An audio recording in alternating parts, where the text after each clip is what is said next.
Seindah Yesus Tuhanku,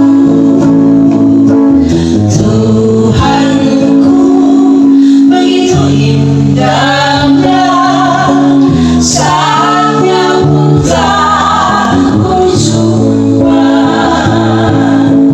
Lihatlah teman, pelangi yang cerah mewarnai langit dan kabut yang gelap.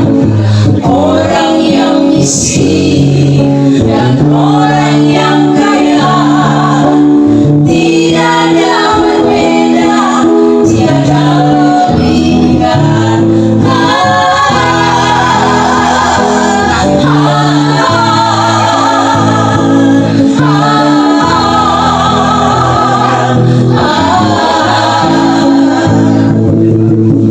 Jauhkan teman iri hati dan dengki, dan milikilah kerendahan hatinya.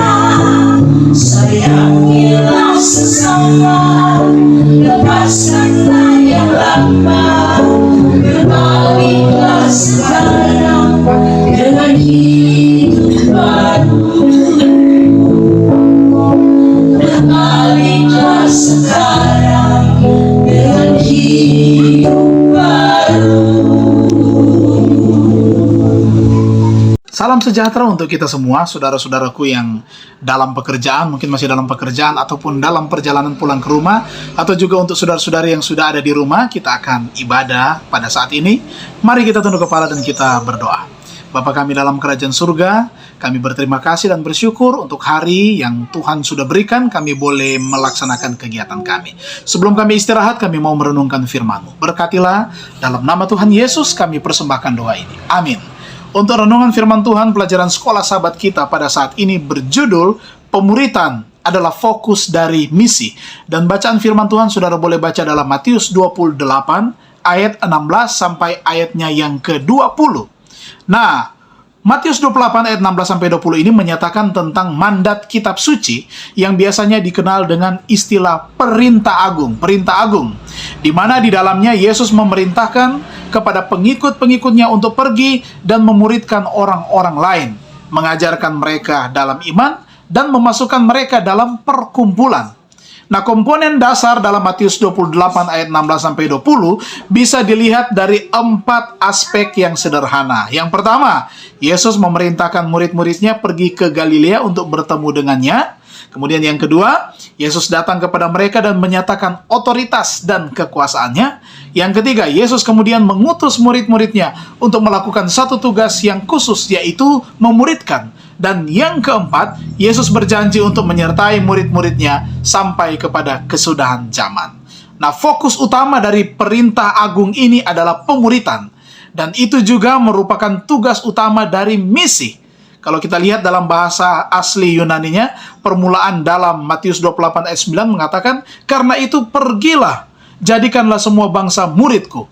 Nah, ungkapan "karena itu" memberikan landasan bagi perintah tersebut berdasarkan apa yang baru saja disampaikan Yesus kepada mereka. Nah, kuasa, otoritas, dan kedaulatan Yesus, semuanya ini datang dari kemenangan yang diperoleh dalam kebangkitannya. Kemudian, kata kerja aktif dengan penekanan pada kata perintah dalam amanat agung ini adalah jadikan murid. Ajarkan setiap orang, baptiskan mereka, dan bagikan ajaran Yesus ke seluruh dunia. Nah, ini adalah merupakan ciri khas dari proses pemuritan. Nah, ayat firman Tuhan ini berakhir dengan janji Yesus bahwa Yesus akan menyertai pengikut-pengikutnya. Perintah agung ini ditujukan bukan hanya kepada murid-murid pada situasi tertentu pada waktu itu. Mereka tidak akan bisa pergi ke seluruh bangsa dengan kekuatan mereka sendiri untuk menjalankan misi baru yang diberikan, yaitu misi pemuritan.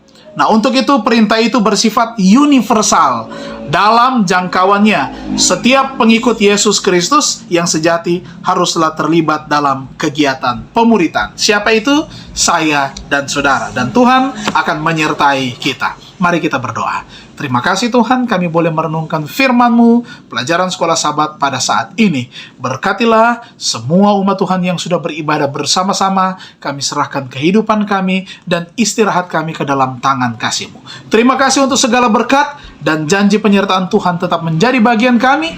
Dalam nama Tuhan Yesus kami persembahkan doa ini. Amin. Terima kasih, Tuhan Yesus memberkati kita semua.